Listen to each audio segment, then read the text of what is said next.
Hello, and welcome back. My name is John Humphreys. I am with the Australian Taxpayers Alliance, and as promised, we'll be bringing you a couple of live streams every week between now and the election, going through all things politics, all things policy. Normally, I would have a trusty outsider here with me, one of these sides, Brian Marlow. Brian Marlow can't make it today. Oh, can I cancel that plan?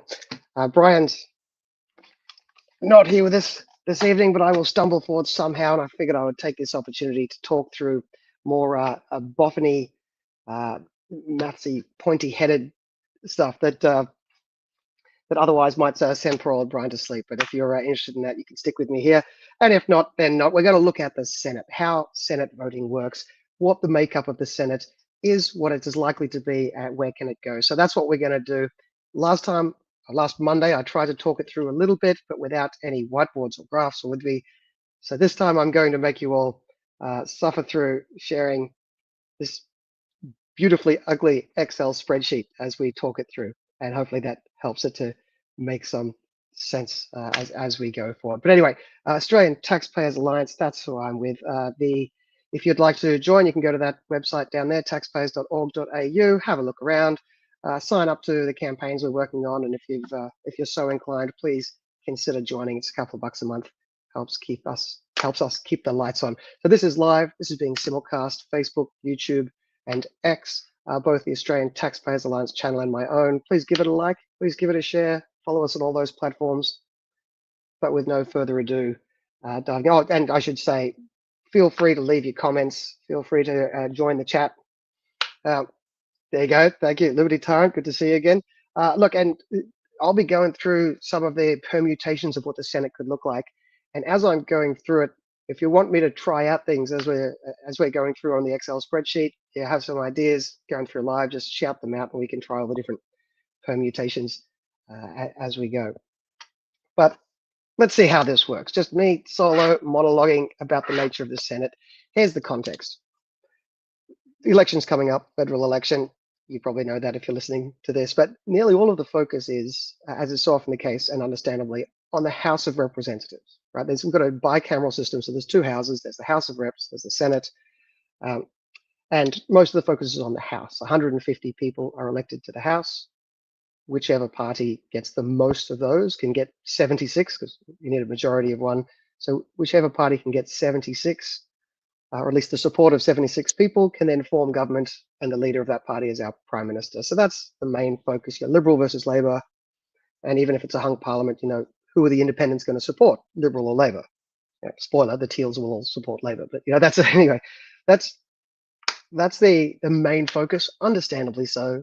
And we turned it into a bit of a presidential style campaign, Dutton versus Albanese, and that's very normal. But of course, if they ever want to pass legislation, they have to pass it through both houses. They only have to control the House of Reps to become the government. But then they're just sitting around saying, I'm the government, getting a bigger payday, nicer cars, nicer offices. But if they ever want to pass legislation, they still need to pass it through both houses, right? The House and the Senate. And so there is much less attention given to the Senate. I thought we would help redress that balance a little bit in this show. So today I'm going to get quite explicit and unpack some of what we can expect going forward in the Senate race, or in the current Senate makeup and the potential future Senate makeup. So just other housekeeping while we wait for more people to come in, explaining that I understand if you're watching this, you are if you're watching this, you probably understand this already. So please don't feel insulted that I'm telling you stuff that you already know, but just a context setter. When you get the ballot, when you go into vote, you'll have two ballots, right? And you'll have one little one, it'll be green. That's voting in the House of Reps, and whichever party wins the majority in that greenhouse forms government. And then you'll have the longer ballot, really a big ballot with a bunch of different parties listed along the top, and that's for the Senate. And with the lower house, little green ballot, you have to fill in all the numbers. With the Senate ballot, you only have to fill up to 6.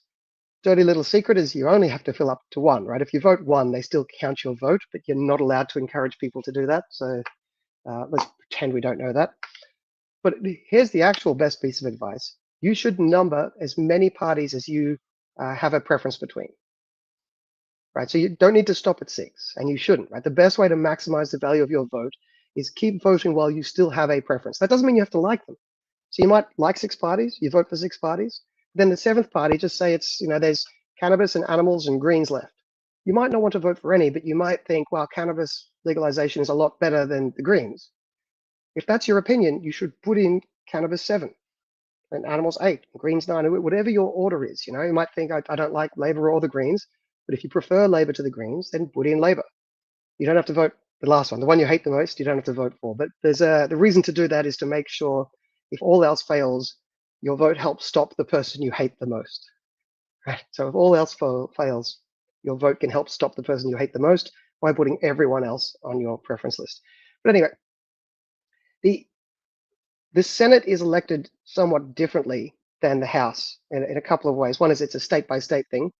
The other one is it uses proportional representation. Now, this is quite important in terms of why it matters for the Senate, right? In the House, you're good electorates, like you might be in Brisbane or Bowman or Lyons or whatever the name is of your area. There's 100,000 people voting. Whoever wins is your representative. There you go. There you go. This is your primer then, catching you up on what it all means. That's your representative. With the Senate, you don't have a single representative for your area, your whole state, and you elect 6 at the same time. So 6 at once from each state, 6 from Queensland, 6 from New South Wales. Now there's actually 12 from each state. Now, I'm not getting confused and contradicting myself. The point is, if you're elected to the Senate, you're elected for 2 terms. So we elect 6 senators for Queensland now, and then they stay in for 2 terms. The next election, we elect another 6. The election after that, the ones we elect today are up for re-election, right? So it's 6 elected per state per election, but then you're elected for 2 terms, so it adds up to 12 per state. So that's the trick. And the thing is, if you're electing 6 at one time, you don't need 50% of the vote to win. Right? In a House race, you do. You need 50% of the vote to win. In the Senate, you only need a quota, and a quota is 14.3%. So if you can get 14.3%, you win a Senate spot. And often that means if you can get 6 or 7 or 8% and then pick up some preferences, then you can get into the Senate. And that's why the Senate has much more representation from the smaller parties. It's much more manageable to get in. And that's why it's much harder for the government of the day to pass legislation through the Senate, because they might control the House of Reps, but they're not necessarily going to control the Senate because there's going to be a few little parties in there and a few independents or someone you don't expect, right? So that's why it's kind of important to look at how this Senate's going to unpack, so we can see if Dutton does win, is he going to be able to pass anything, full stop, right? Is it just game over? Is he just sitting there for 3 years? It doesn't matter if he has a majority in the lower house. If he can't pass one piece of legislation, then what are we doing for 3 years, right? So this kind of does matter if you're worried about the policy direction of this country. If you just think it's vibe and you don't like Albanese's face and you like Dutton's face, sure, great, you get to change the face. But if you want to change direction, eventually someone has to change a policy somewhere. And so we'll have to see who's going to be controlling the Senate. So to do that, I've put together a gloriously ugly little Excel spreadsheet here to try and allow us to, let's see if I can make this bigger. Probably can't for you, but I can make it bigger for me.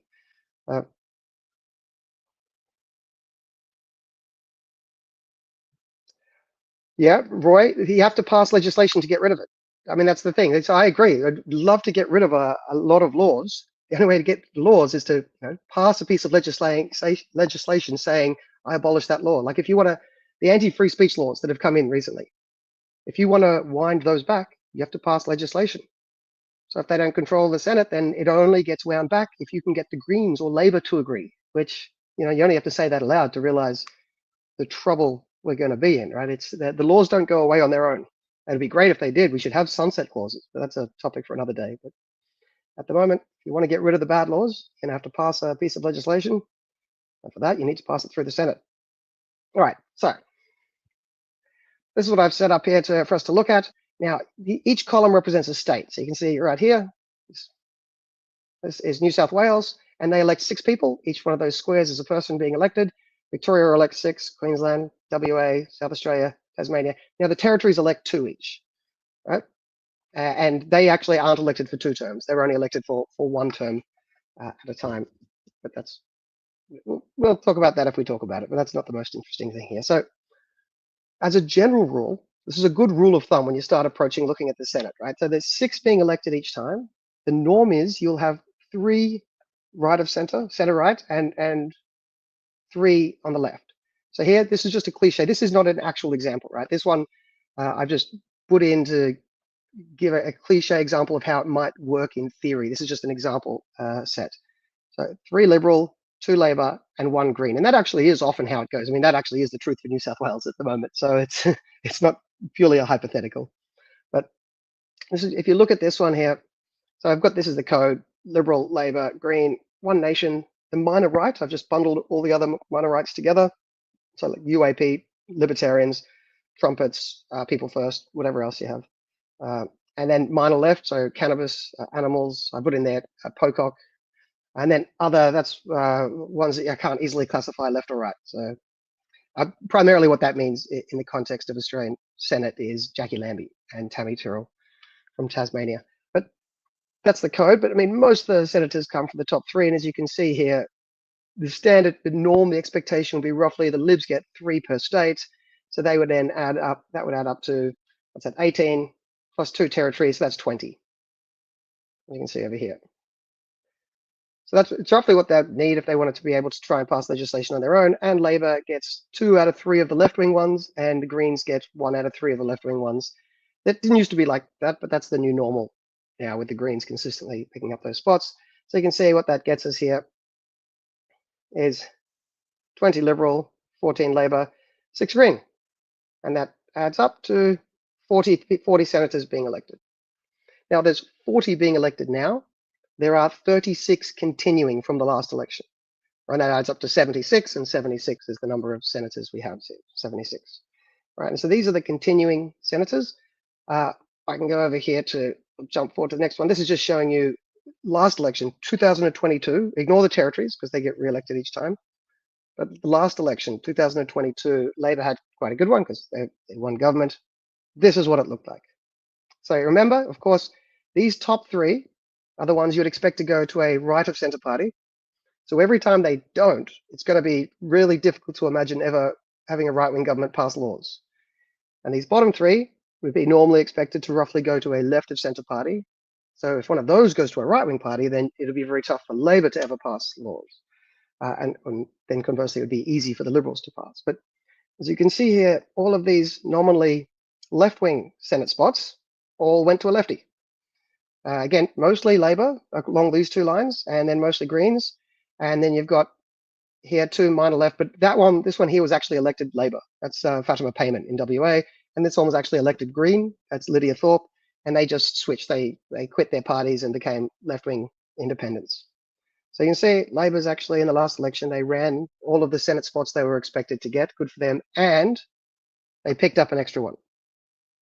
All right, so 4 left-wing spots in WA, only 2 right-wing spots. Remember, out of 6, there's 6, you'd expect it to go 3-3. By the way, that means 6 in Chinese sign language, so that's why I'll use that. If you see me doing that, it means 6. But so normally you'd expect it to go 3-3, but in WA last time it went 4-2. And what that means is the Liberals are just going to be behind the 8 ball. I mean, they're stuck with that. We're stuck with, there are 14 Liberals, 17 Labor plus Green. Or if I've split it up down here between right-leaning and left-leaning, the norm would be they would split 18-18.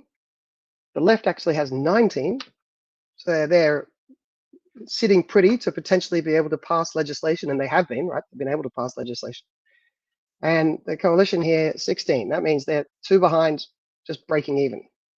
And then you got Tammy Tyrrell, which no one really knows what her politics are yet, but she could be the decider. If they were split sort of 18-18, then she would be the decider. But they're not. So the coalition is behind. So this is a tough starting point. There is nothing this election that can be done to improve that. This is what we're facing. This is what we're facing. These are the people up for election this time around. So this situation came roughly out of the 2019 election. and now it's been 2 terms since then, so all of these senators are up for re-election. So you can see, just starting here, these ones were supposed to be, nominally they're the right of center ones, and you see they kind of mostly are. So you can see there's 2 here that are put in as minor right instead of liberal. Both of those were elected as liberals. I mean, this is it David Van? Might have his first name wrong, but Senator Van was elected as a liberal. He's probably going to disappear, so that'll go back to the liberals. And this one here is Jared Rennick. So you see that they actually did pretty well across here. Unfortunately, in Tasmania, they didn't pick up the necessary 3rd right-wing spot. That one went to Jackie Lambie, who's running again this time around. And you can see for the Labor spots, they mostly went Labor Green, as you expect, but Malcolm Roberts, last time around, 2019, 2 elections ago, Malcolm Roberts. So you got 3 Liberals plus a One Nation. So it went 4-2 to the right in Queensland. 4-2, which is exactly, what is with those balloons? What do they think this means? Does anyone know that? Like, why would 24 or 42 mean happy birthday?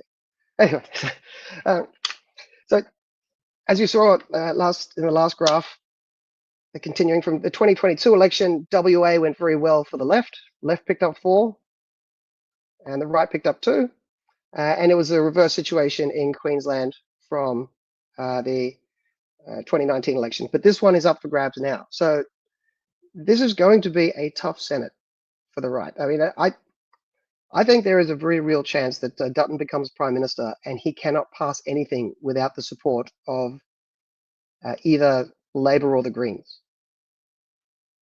Again, and the best case scenario might be that they might be able to pass legislation with the support of Lydia Thorpe and Fatima Payman. But there's been a lot of crying and gnashing of teeth about the importance of this election.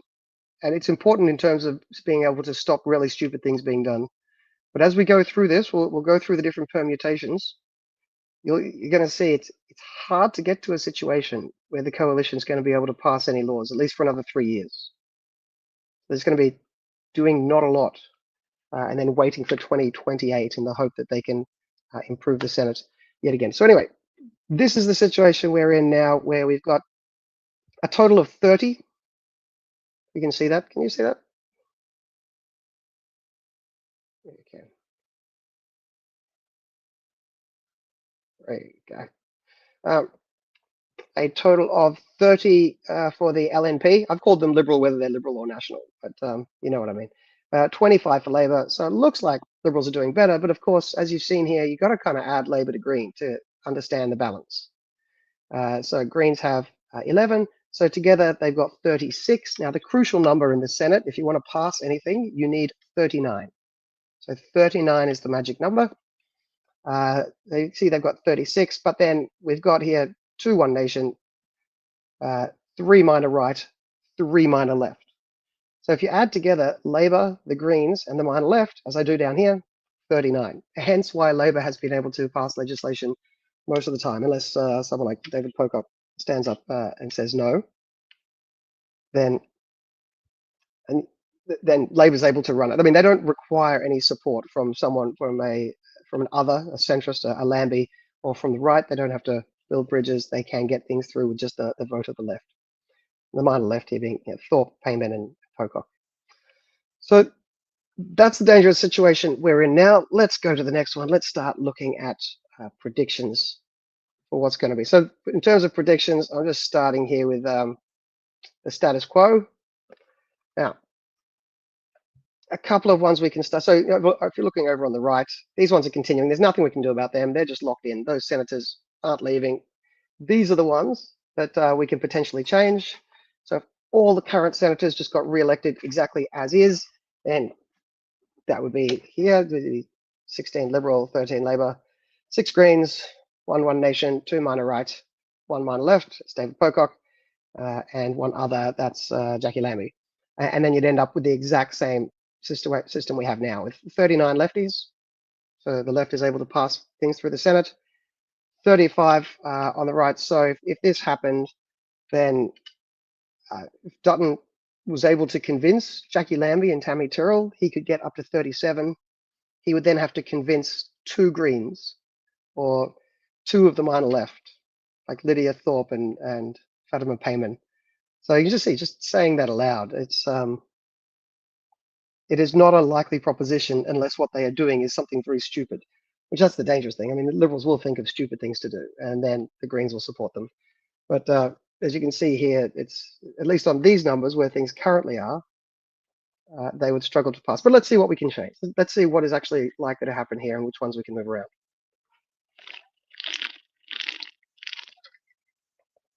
Now, first thing, actually, I can go through these state by state. Well, I might just give this one back, because I think one of the first things that's likely to happen here is that Van is going to lose his seat probably to a Liberal. That one goes back to where it came from.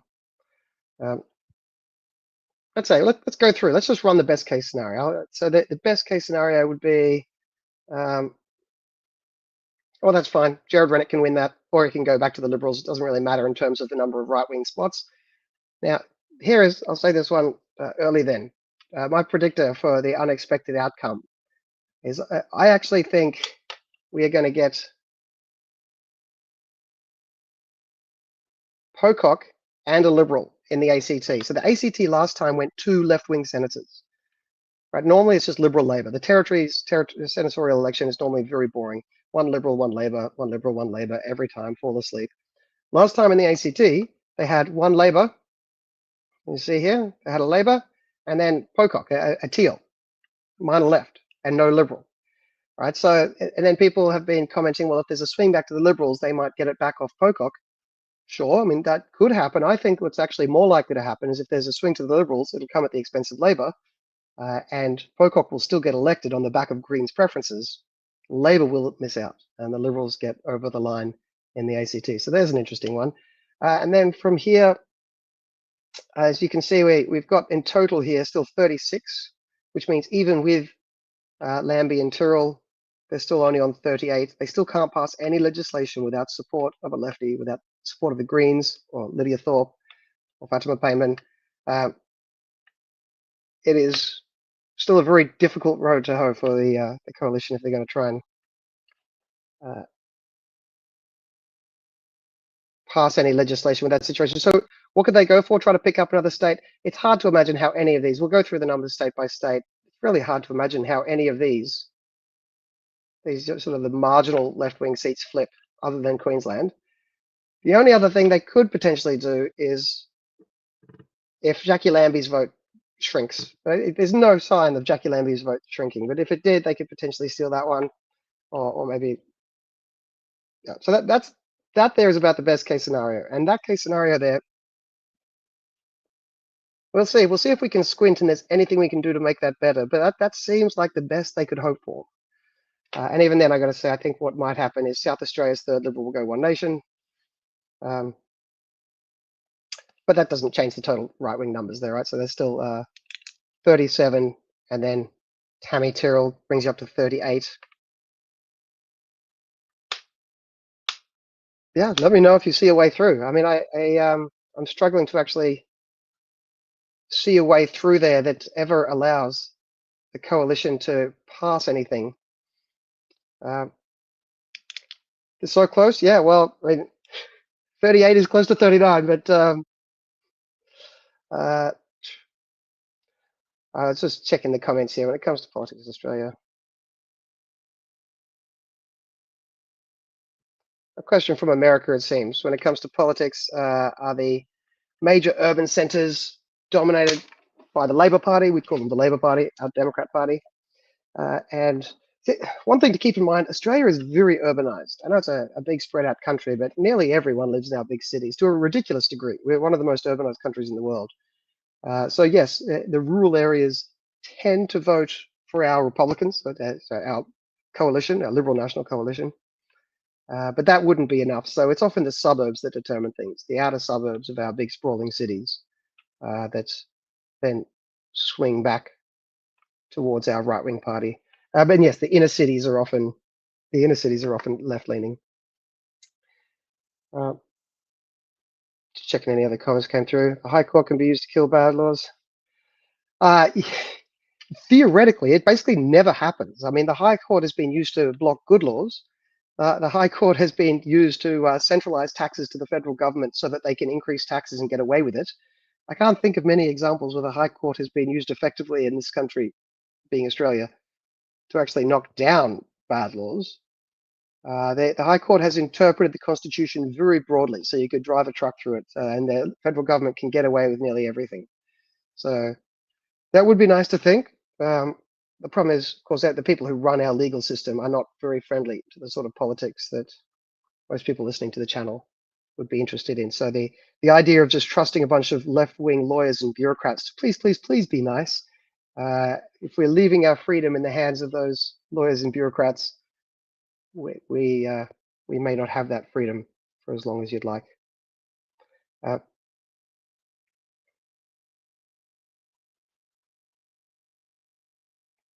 Killing the king doesn't help because he has no power in our country. Although, I mean, I'm not going to spend too many time crying tears over the king either. But no, eventually we need to win government and then use that power properly to shrink the government and shrink the bureaucrat class and shrink the bureaucrat, media, academic elite's control over the dynamics and future of our country and their control over the institutions. But anyway, look, that's the usual rant that you probably have heard me say, and I still agree with all that. But today, for better or worse, you're stuck with us trying to go through the Senate numbers. So let me go back state by state and let's see what is A, the more realistic outcome, and B, if there's any way that we can squint and look at this sideways and turn all the numbers upside down and shake the Excel spreadsheet until we can squeeze out an extra right-wing seat somewhere.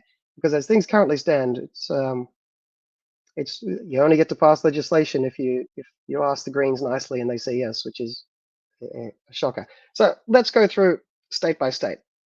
So this is New South Wales from the last election. So the parties, Labor, right, Liberal and National, Labor, Greens, One Nation, the minor right are bundled together, UAP Libertarians, the minor left, and other, the few that don't really fit anywhere else.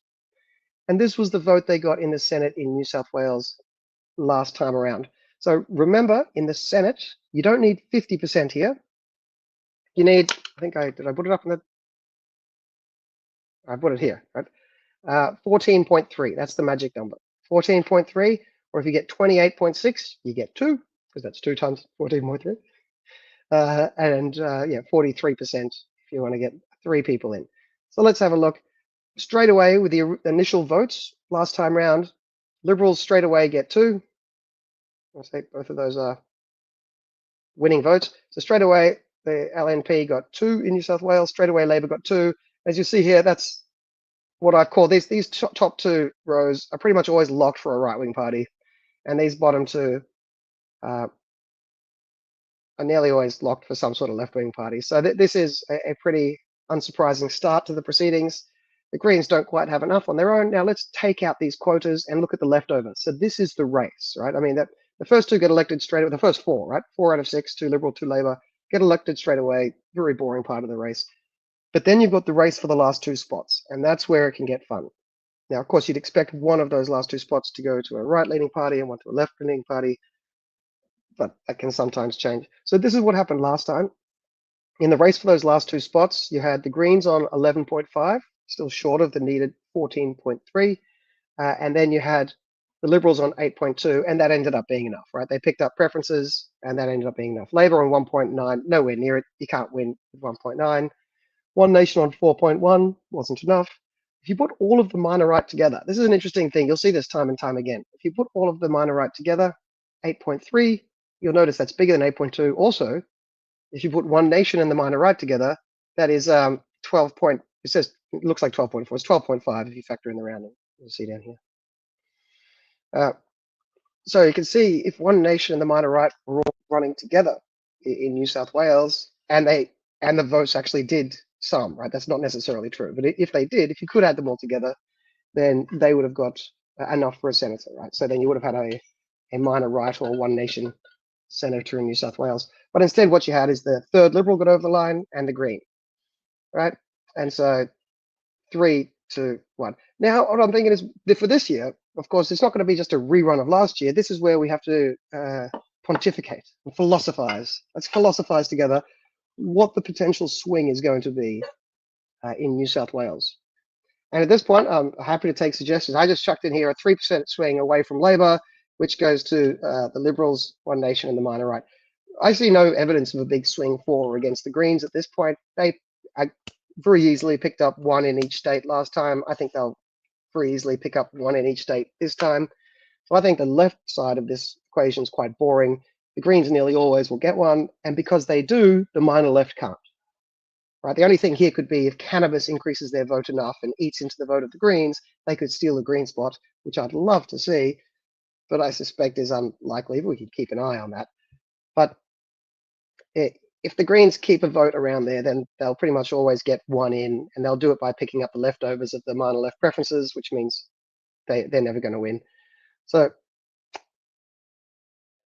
if we change up the vote here, Labor goes down by 3. Now, they already had no chance. Now they've even got less chance, minus 1.1. They'll still get their second senator. So Labor still gets their second senator. The Greens still get their senator. So you still have 3 lefty senators there. It's hard to see how New South Wales doesn't return 3 lefty senators unless there's a bigger swing down there. So that's, we could toy around with that. And if there's a swing to the Liberals, they won 3 last time. If there's a swing to them, it's hard to see how they don't win 3 again.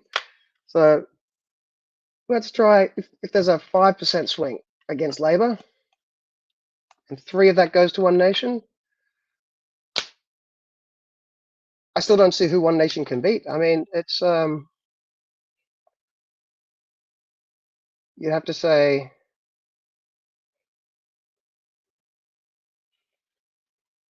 that's still 11.2% going to Labor's second.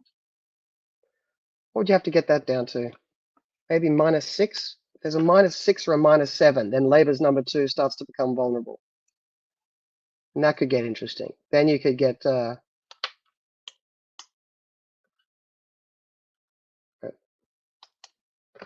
potentially a minor right. So you could get a Craig Kelly. That could be for in New South Wales. The minor right collection was already bigger than One Nation. If they both pick up some extra votes, 10.3, that could mean they could get over the top of the Liberals, potentially. I mean, that would be the standard assumption for how it could be done. Or if Labor goes down by 6%, it's hard to see that. Maybe. I mean, maybe that's where we can live in hope that Craig Kelly or One Nation can steal a vote, the second Labor vote. So as I'm going through this, if you're thinking of a swing that I could put in here, if you want to see what it would look like with that swing, let me just make sure you guys are following me along with this. So this is the actual votes they got last time round.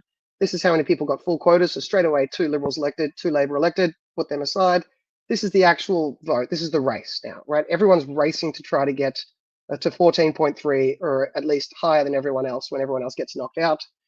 Now, what swing do they think there's going to be this year? And then that was the race 3 years ago. That's what the race might be this year if we factor in some swings. So, all right, I think the best case scenario here is if we could get Labor down to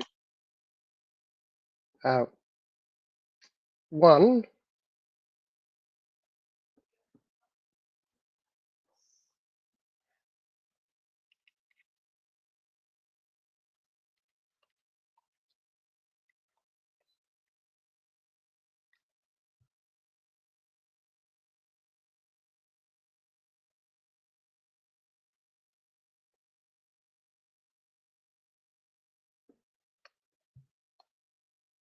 All right. See, if there's a 6% swing away from Labor, don't worry about that, just ignore all that. So there's a 6% swing away from Labor, then they'd be down to 10.2. Greens would still beat them. Would Craig Kelly beat them? The problem there is that most of the preferences being distributed are going to be coming from the minor left. So I struggle to see how Labor can lose their second spot in New South Wales. Right, even at a 6% swing, it's going to be, we're going to chuck in an 8% swing.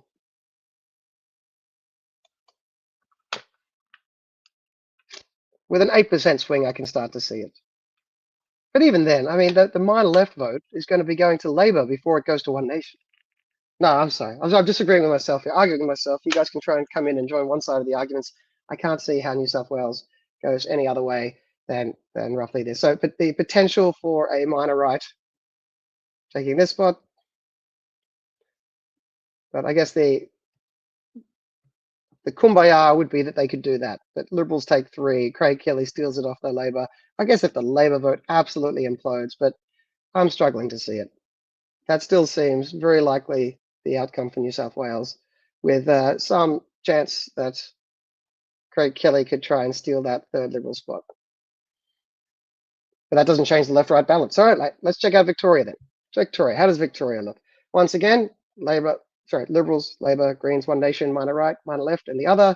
You can see the votes. Once again, Liberal and Labor both got over 30. They get over 30, which means they get 2 senators elected each straight away. And now everyone else, the rest of the parties are in that race for the last 2 spots, realistically at 13.9. The Greens only just fell short. So the Greens are getting that 5th spot. Lock it in, give it to them. So it's 1 spot left. And last time around, that spot was the only one that went to the minor right. So you can see in this race for the last spot, you had 8.9% to the minor right, 2.9 to One Nation, 3.7 to the Liberals. And this 8.9 was made up of primarily UAP, Liberal Democrats, right? Hinch, shooters, mostly UAP and Liberal Democrats. And the UAP was the one that got over the line. So that 4% got them over the line last time. So how does it look this time? Again, you got to tell me what you think the swing is going to be. It looks like a pretty good swing to the Liberals at the moment, so I think we could probably even increase this. Let's say that, and that.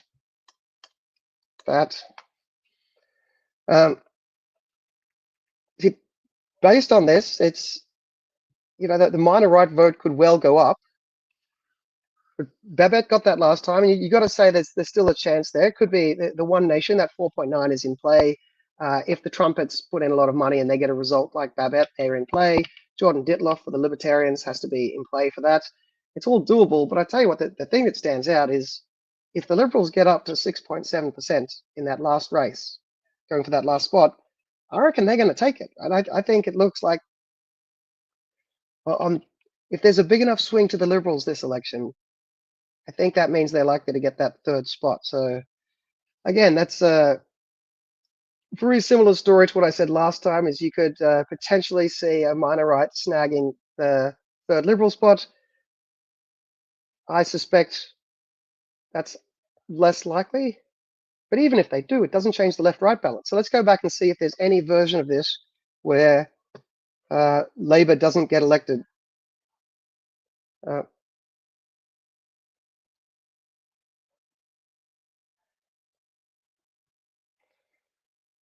if there's a 5% swing away from Labor, they're still on 12.2. Right? Let's say, what's the biggest swing against Labor you could seriously imagine? Like, let's go all out and get crazy. What's the biggest swing against them that you could imagine is viable?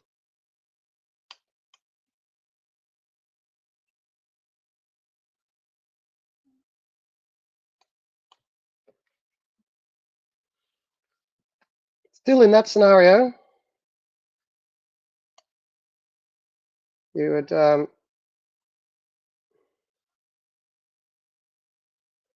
if you had to pick 3 in that scenario, you would probably be saying Liberal, Labor, and the Greens. And if it was, say, Labor versus One Nation or Labor versus, say, Libertarians in that final race, it's going to be determined in large part by the distributions from the minor left, which again is legalized cannabis, animal justice. They're going to be going to Labor. So I don't know if there's an 8% swing, it's doable, right? 8% swing, you could actually see that happening. But is 8% swing realistic? What do you think? We've got a 7%, right? That's probably more realistic than my 8%.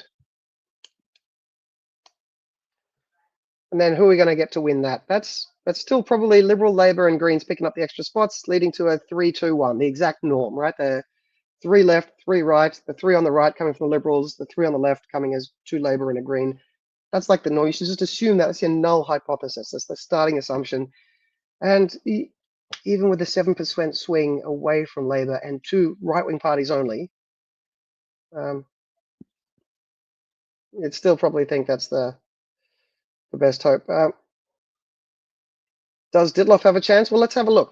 Firstly, yes, because I mean, if the just go back to the results from last time. Last time, the results meant the minor right picked up the last spot.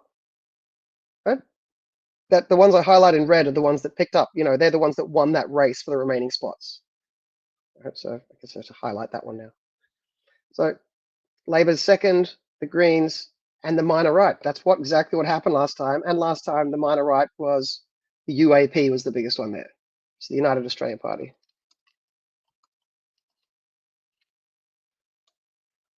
And this time around, the UAP aren't running, so we'll have the Trumpets, One Nation, and Libertarians as the main minor right options. One Nation, as you can see here, this is their weakest state, right? This was the only state where they were beaten by UAP across the country last time around.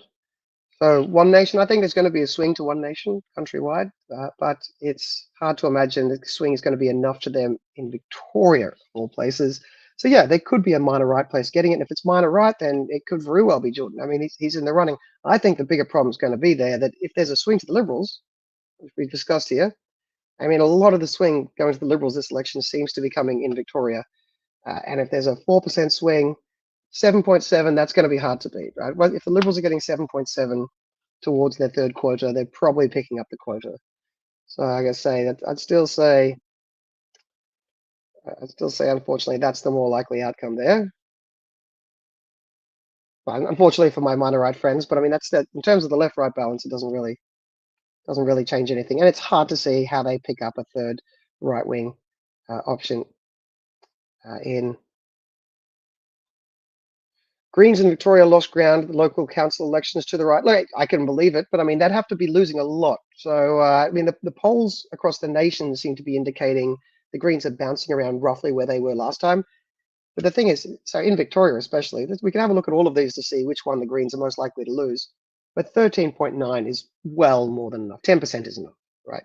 8% could easily be enough. I don't think there's ever been a case of a party getting more than 8% and not being elected under the current Senate voting rules. So that's the Greens vote in Victoria, of all places, would need to halve. And I hope that happens. That'd be glorious to see. I mean, but no love for the Greens. That doesn't ring true to me. I mean, feel free to say in the chat whether you think it could happen, but that doesn't ring true to me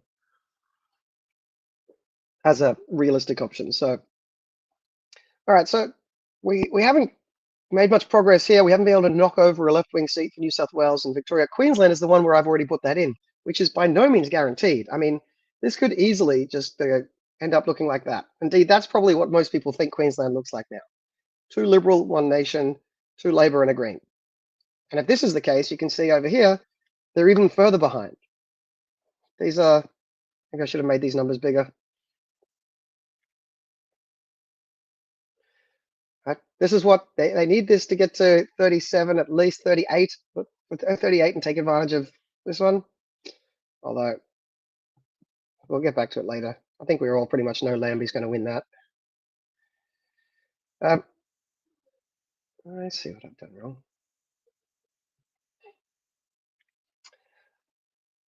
But anyway, let's unpack Queensland. Let's see. So what's it going to look like here? Last time around, Liberals got 2 straight away. Labor got 1 straight away. So that's 3 out of the running. So there's 3 more to get. And this was the race for the last 3 spots. Who had the highest number here? You can see the Greens, 12.4, easily enough. Even if there's a swing against them, easily enough. Labor on 10%, that was enough. And then it became a very close race here between the LNP, that was Amanda Stoker, and One Nation, that was Pauline Hanson. And it came down, they were counting that for quite a while, and eventually Pauline Hanson got in over the top of Amanda Stoker for that last spot. You can see here that the minor right, 8.8, the minor left, 9.4. Both decent scores, but of course, they don't actually run as one ticket. Those votes actually are splinters. You see UAP 4.2, Liberal Democrats 2.5, Great Australia Party 0.8. So you can't just add all them together because there's plenty of people who vote for one of these parties and then preference elsewhere. And you can see the minor left did quite well here. That was mostly cannabis at 5.4 and animals at 1.3 and Indigenous at 1.1. But again, they weren't able to catch up to this 12.4 for the Greens and 10.4 for Labour meant that where was Labour minor left going to go? Right? So they weren't able to realistically stay in the running, and that's going to be true. The minor left is nearly always a non-starter because, as I said before, because the Greens are so strong in Australia. But this is what happened last time, and this was 3-2. Yeah, so last time it was 2 Liberals, 2 Labor, 1 Green, 1 Nation, 1 Nation. And I suspect that's what most people see is happening now. You got to tell me what you think the swing is going to be. I mean, I think Queensland will go well for Dutton, but it did last time, so it's not a very big swing. So the best case scenario here is you have enough of a swing against Labor that Labor loses their second seat, which is exactly what happened. If you remember, the continuing, that's what happened. Not that one. 2 elections ago when Malcolm Roberts got up. So 3 Liberals were elected at the time. That was Jared Rennick. He was elected as a Liberal. So 3 Liberals and 1 Nation. So 4 on the right. That's what happened 2 elections ago in Queensland. That's exactly what they'd be hoping happens here. So you get up 2 Liberals on full quota plus an extra Liberal. And then only 1 Labor being stranded on, say, 7.4%. The Greens are going to get up for sure. And then 1 Nation got elected last time, a small swing to them, they should get elected again. So the swap happening here is if there's enough of a swing, then the 3rd Liberal could take the 2nd Labor spot, which is very doable. I mean, that's, well, the other thing to look at here, of course, is look at the minor right number, 9.8. Again, if it was 1 candidate.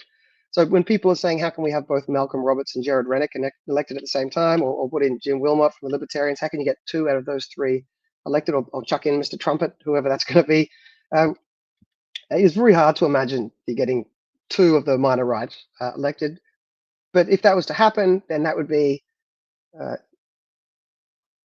you'd have to then have the 3rd Liberal not get elected, still get 1 Nation elected, and get a minor right elected.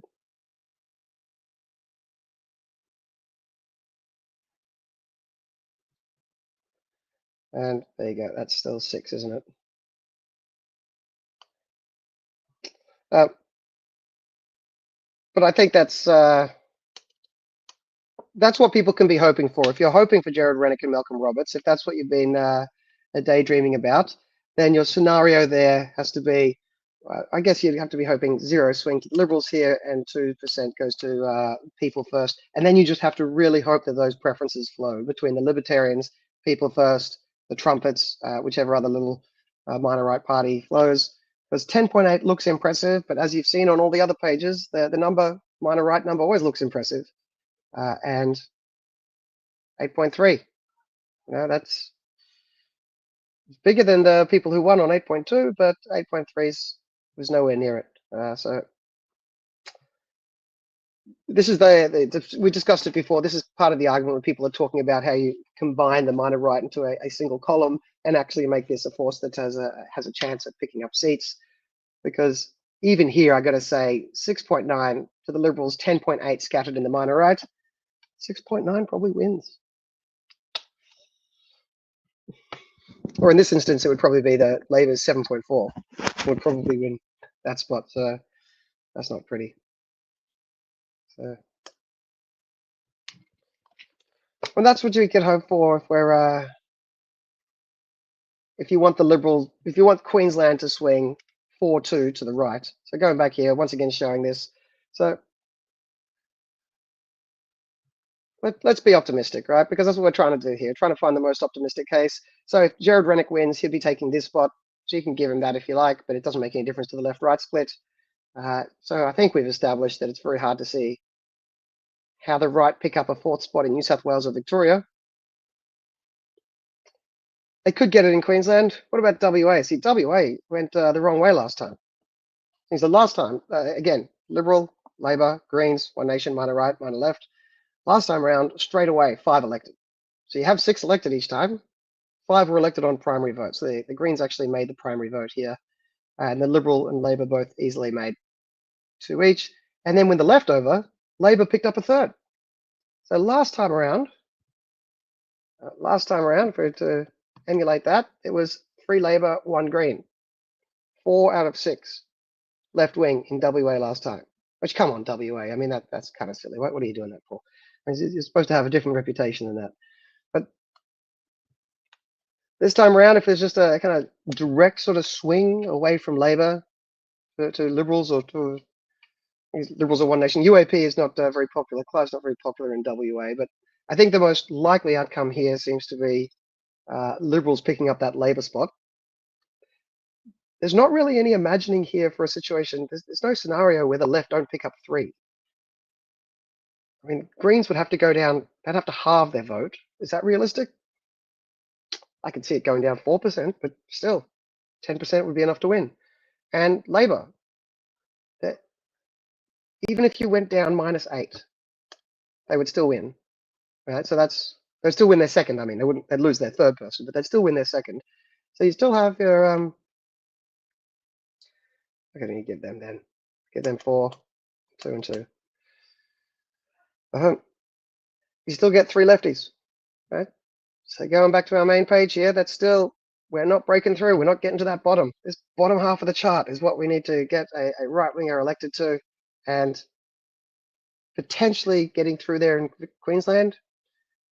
We didn't find a way for New South Wales, Victoria, and I can pretty much guarantee WA can't. I mean, there's a 15% swing. I mean, how big is the swing looking in WA? And it's, that doesn't seem credible. Yeah, I think they're going to vote a bit more sensibly this federal election, but it looks like in the WA state election, they're going to just re-elect Labor easily.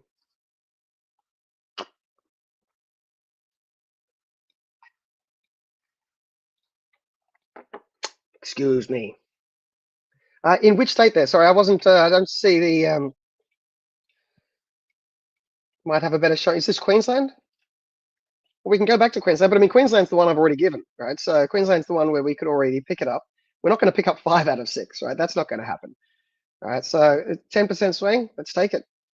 So here's the thing: you got to remember, Queensland did very well last election. So right now, Queensland is polling very well for the LNP. But if you look at the swing, i.e., change from the last election, there's no swing. There's like a very small Liberal swing. That's because Liberals already did very well.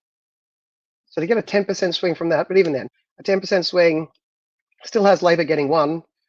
And I guess, let's say, if you're saying 6% swing away from the Labor Party and a 4% swing away from the Greens, I guess, what is it, assuming a 6% swing to One Nation.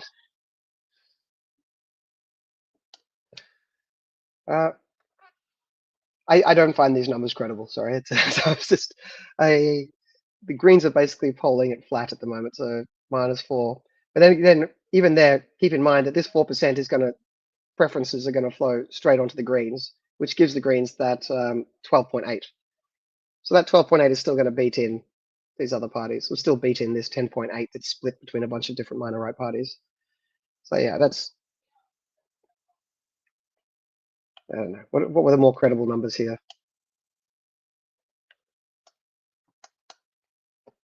Yeah, I'll go with that. But that is still, I mean, that's, Queensland is the one state where I've said, you know, you can get 4 to the right. You're not getting 5-1. Just going back, checking the,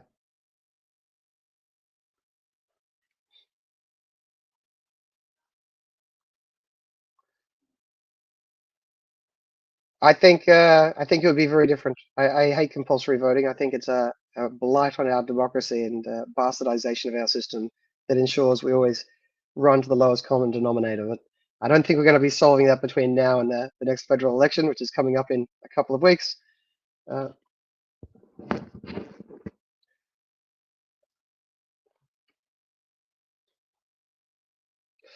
Well, we'll give the world its best chance at. But anyway, so WA, no chance. We're giving up. We're not getting a 4th right-wing seat in WA. Let's check out South Australia. So South Australia is interesting because, well, I don't think you're getting a 4th right-wing seat, but you could end up with another One Nation seat in South Australia. So let's have a look. Again, last election, 2022, Liberal over 30, Labor over 30. So again, both of them just picked up 2 Senate spots straight away. So that's 4 Senate spots taken straight away. So there's only a race for the last 2. The Greens, again, 12%. It's not a full quota, but it's more than enough. So they're going to pick up that spot. And then everyone else is racing for that coveted 6th spot. and this was the race as it looked. So you can see here again, the minor right actually got the bigger number in this race for the 6th spot, right behind the Greens, but the race for the 6th spot, and 4% for One Nation is okay.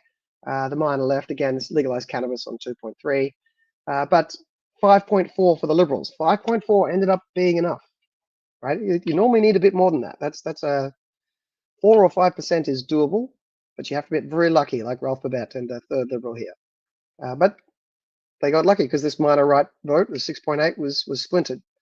3% UAP, 2.2 Lib Dems, 0.6 Great Australia, 0.4 the Trumpets of Patriots. This is the party that changed its name to Trumpets of Patriots. So they were in the mix last time round.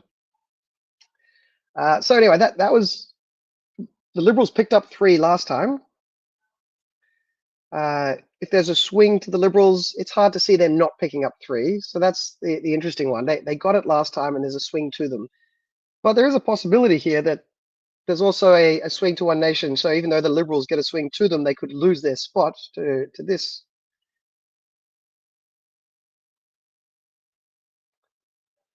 What is this doing here?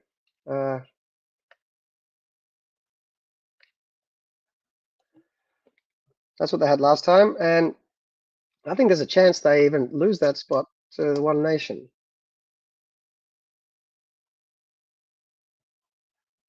But anyway, that's going to be an interesting race, right? This is One Nation versus Liberals, but that's for the 3rd right-wing spot. How do we get one of the 3 left-wing spots? Well, look, 12%. Again, the Greens, they could lose a few percent. And remember, they're backed up by this. They've got an extra 4.7% of left-wing preferences coming to them. So they're going to make it. Is there any scenario here where Labor gets down to so low that they don't pick up their second quota? Well, if there's a 4% swing, they get it easily. If there's an 8% swing, I'd say they still get it easily. Is there going to be an 8% swing against Labor in South Australia? What about a 10% swing? All right, I'll just change this as I did on the other ones. A 10% swing, we have to give it to someone. Who will give it to them? I'll give it 5% to the Liberals.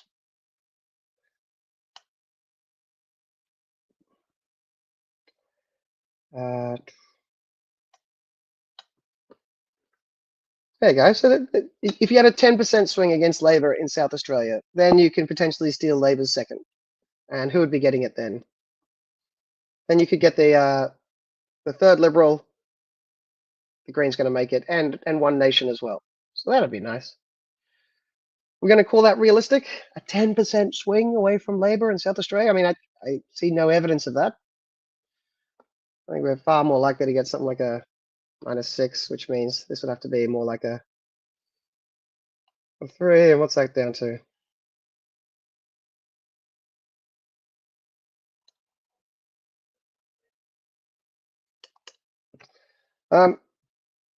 Yeah, and 12% is enough, right? If Labor gets 12% towards a quota, they're picking up that quota, and they're picking it up from who? Probably One Nation on those numbers. So again, 3, 2, 1. It looks like I'm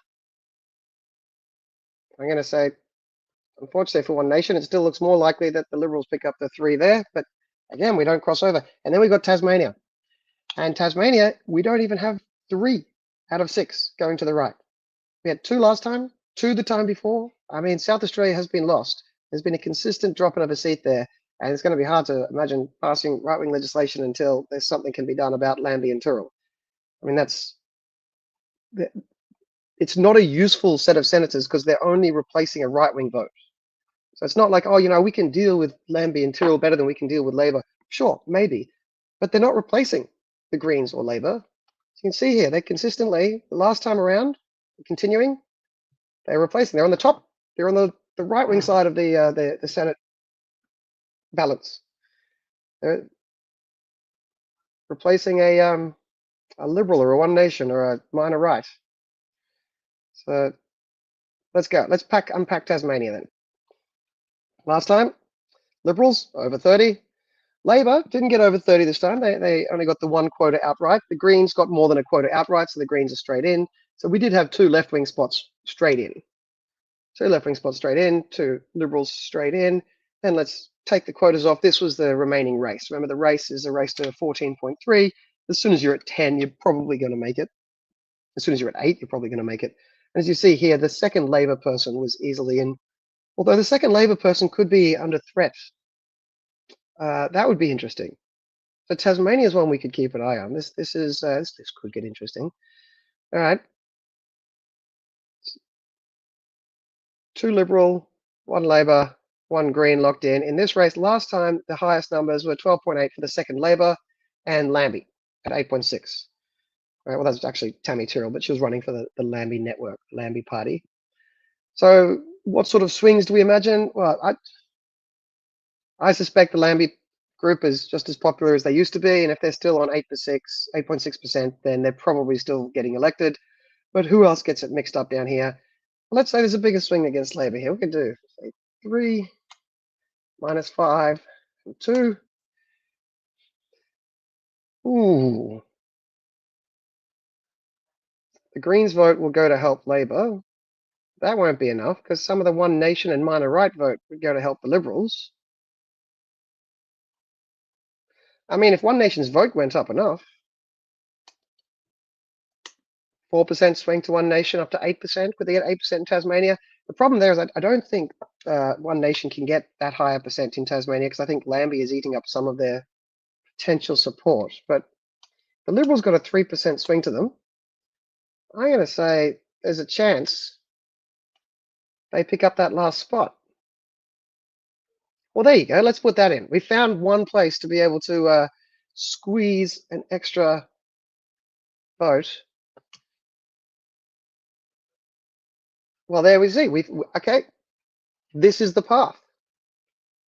As you see over here, we have managed to squint and turn it sideways and shake this Excel spreadsheet until something came out of it that we could interpret as vaguely hopeful. The best case scenario, if the Liberals run the board, get as lucky as possible in each seat, get the biggest swing that we can conceivably find realistic at this point, they can get to 37 on the minor right. That's actually only 33 Liberals, but with the support of 2 One Nation and 2 minor right. And then they can pass legislation only with the support of Jackie Lambie. That's the best case scenario. We found it. We found the best case scenario. Oh my Allah, this is still depressing. The best case scenario is it might be possible that the Liberals could pass legislation by begging Jackie Lambie. I think I need something stronger than this coffee. Now, that also assumes that the Liberals are able to take the Labor spot in the ACT. So, I mean, that's very contested. I don't know. How can we mark the ones that are contested here?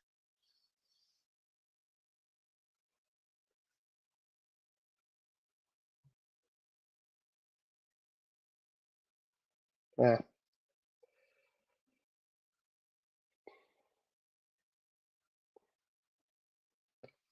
Hopeful for South Australia. All right, what did I miss? So SA best state. Are you from SA? You think a more than 6% swing? Well, it'd have to be a more than 8% swing, wouldn't it? What are you hoping for here?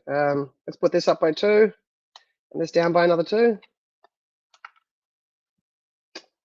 Well, they've already won there, so you'd need to be putting up One Nation. So let's put them back down.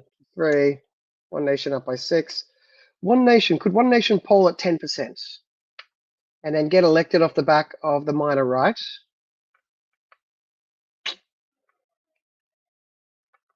All right, but if they did get up to 10%, they're more likely to be knocking out the Liberal here. Keep in mind the minor left is still divvying up some. Well, if the Greens went down, then the minor left vote would have to go to prop up the Greens and wouldn't be there to prop up Labor.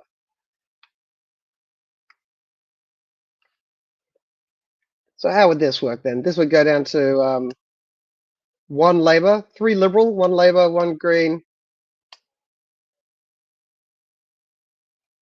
and 1 Nation.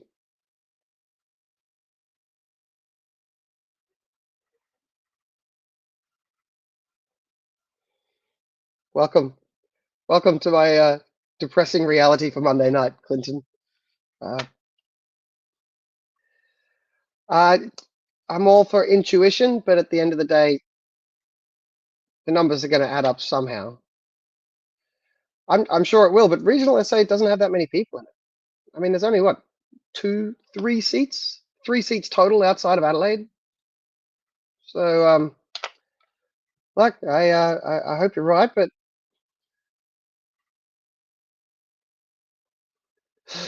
yeah, well, there you go, Liberty. There's the response to South Australia.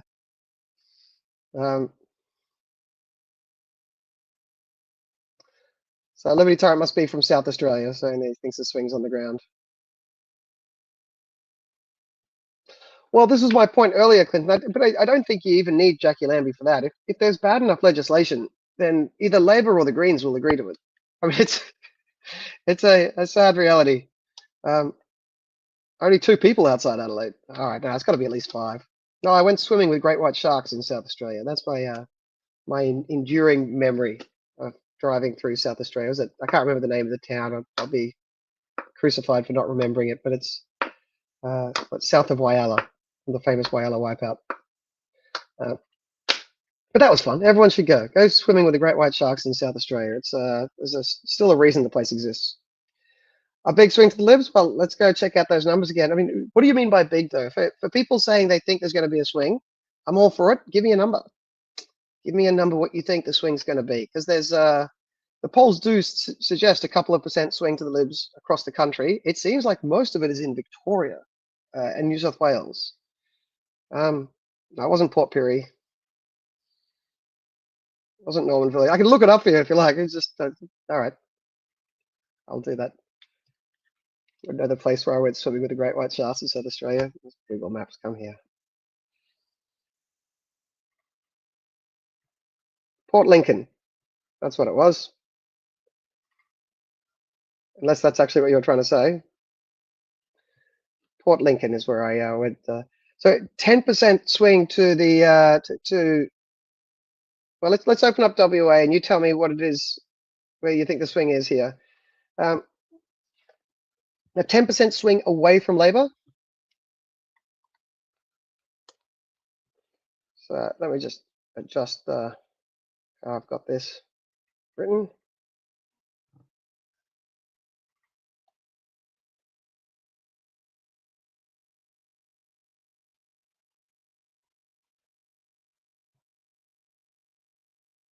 %10 swing. So tell me, Frank, where do you think the 10% swing is going? We'll give 6% to the Liberals, 8% to the Liberals. How much to One Nation and how much to the minor right or to anyone else? All 10 coming off Labor or anything coming off the Greens? So I got to say here, even with these numbers, even if there's a 10% swing away from Labor, I still see them getting their second person up.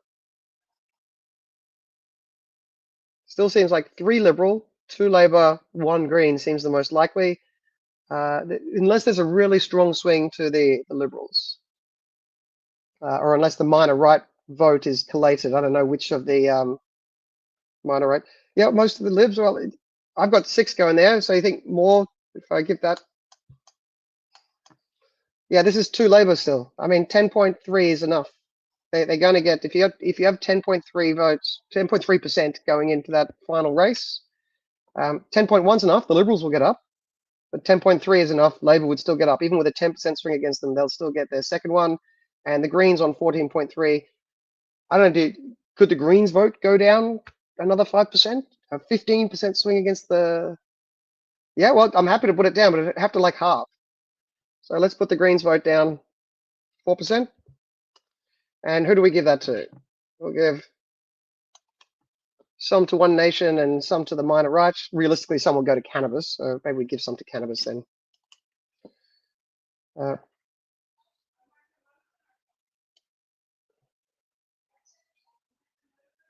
Just to check. That doesn't change the outcome, unfortunately. So we have to get a bigger swing away from the Greens. Sorry for people who there's a chat going on here. I'll let you guys see the whole thing there. I've been chatting with Frank I've been verbalizing it. He's been writing it down. WA can be a big swing. I asked him how much. He said 10%. I said, where's it going to go? He said, mostly to the Libs. I said, well, it's still not going to be enough. And he said, well, the Greens will also go down. So I plugged in that now. You can see on the screen, 10% swing away from Labor, 4% swing away from the Greens. Wow,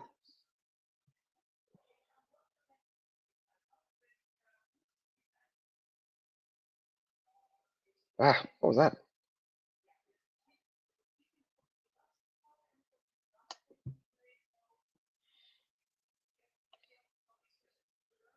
So those are the likely last three elected there. Because remember, minor right looks good here, but that minor right is not all collected. It's not all together. It's the Christians on 2.2, the UAP on 2.1, the Liberal Democrats, now called Libertarians, on 1.9, Great Australia Party on 1.1. I'm not really sure what the WA Party stands for, but those votes don't actually all collate together. So this 10.2 isn't a real 10.2. So consider that closer to a 6 or a 7. And then 10, 10, 10 is still the highest vote. So you're still, look, I hope you're right. I mean, WA should have a big swing. I know, I'm plugging in your gut feeling. I mean, I find that believable, a really big swing. 10% swing against Labor, 4% swing against the Greens. I'm not doubting your the size of your swing there. I'm just saying we plug in all of those swings, still 3 left, 3 right. I hope I'm wrong here, ladies and gentlemen. I really do. If we can find some numbers to plug in that people think are credible.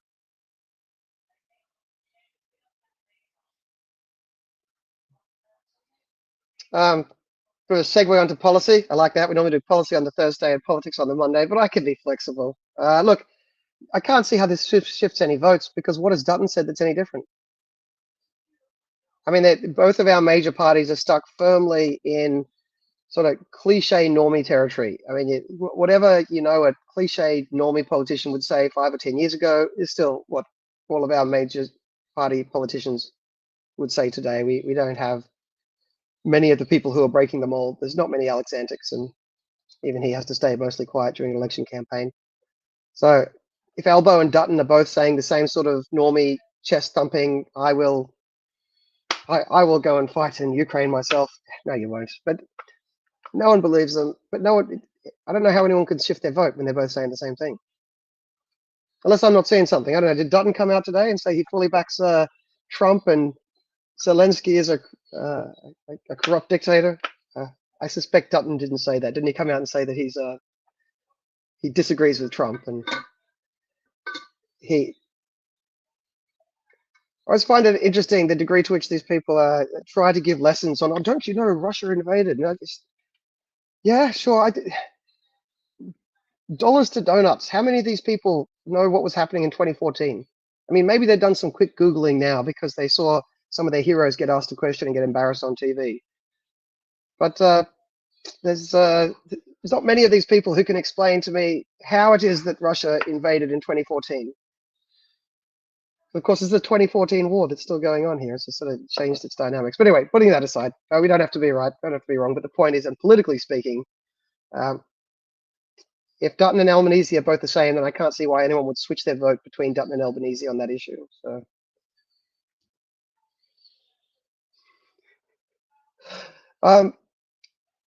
yeah, as well, the Commonwealth collapses, so you'd be living in the Great Republic or the constitutional monarchy of South Australia. I guess it would make it easier. It's one fewer election for you to look after. Although, I mean, I think Queensland should half consider invading, you bastards, and so that we would have a place under our control where you can go swimming with the great white sharks. So, can't take you seriously until you learn rugby. Just stop us. Hey, look, Frank, I agree with you. Just today we're looking at how this is going to impact votes on policy. I'm a peacenik from way back in the day. I mean, I remember when the Afghan war kicked off. I remember when 9/11 happened, and the next day I went in and no one knew what had happened yet. And I said, America's going to invade Afghanistan because they'll say Osama bin Laden did it, and they'll say the Taliban have been hiding him. Which now everyone kind of knows is obvious, but I said at the time, and I said at the time, the day after 9/11, and it'll be a mistake. So yes, I've got a long bona fides of anti-war radicalism, and I stick by that. I was against America bombing Serbia under the guise of NATO back at the time when everyone else was just cheerleading that. And yeah, and I think again with this one, the behavior of NATO was not helpful. You don't coup a country and then support their oppression of their eastern provinces and then suddenly say, no, we believe that these borders that were just sort of created by Stalin, bastardizing them after the fact for no good reason, but now they are sacrosanct. They are sacrosanct everywhere in the world. Oh, except for, Kosovo and Serbia. No, we don't really like that border, so we'll just bomb the hell out of the Serbians to make them change their border. But no, when there's a perfectly sensible change that could happen in Ukraine, no, millions of kids must die. They must die for that border. I find the whole thing cockamamie bullshit. So, but more to the point, from the Australian perspective, I might be fully wrong about the Ukraine, but even if I were, Australia's got no role in it. As far as I see, none of this is official ATA position. I'm here representing the ATA, but now I'm just freewheeling at 9 p.m. my time, 10 p.m. Southern time, just about whatever shows up in the chat. But yes, I am a radical for peace, and more to the point, in this situation at least, and in most situations, I'm a radical for non-interventionism. Australia doesn't need to be involved in any of this bullshit. We can just pat them on the back and say, good luck, fellas. By the way, would you like to buy some of our coal? And then just go back to the cricket.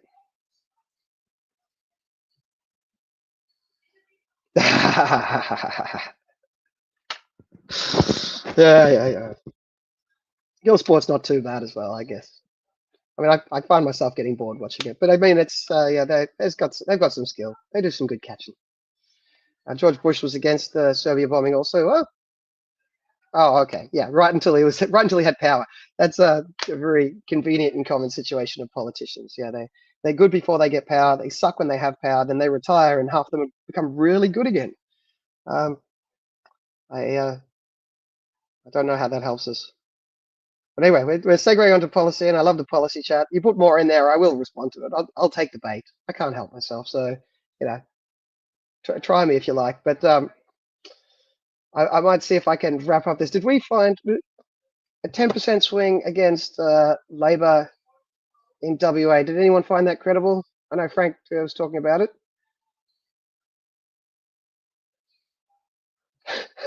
On the 10% swing to the Libs. Yeah. 450 for jousting sticks. No, mate, tell him he's dreaming. Look, I could see it. I could see there being a big swing to the Liberals in WA. My disagreement with Frank there wasn't quibbling over the swing. It was just noticing, if you look at these numbers, even with a 10% swing, Labor's still on track to pick up that second quota.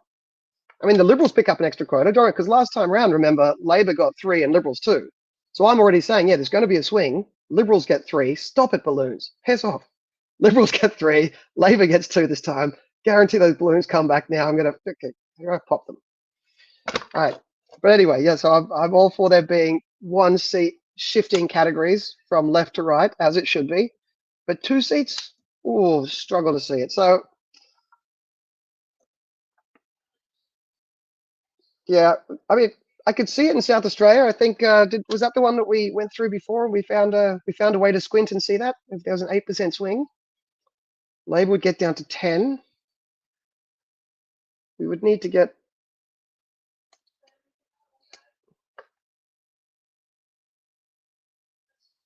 That still looks like Labor getting up to me, doesn't it? I mean, 10%. There's a race for 3 spots. There's 12, 10, 9, 9. If you were coming second in a race for 3 spots, you're going to be pretty comfortable. Could we have a 10% swing against Labor in South Australia? If you had that, so you're talking about 10 in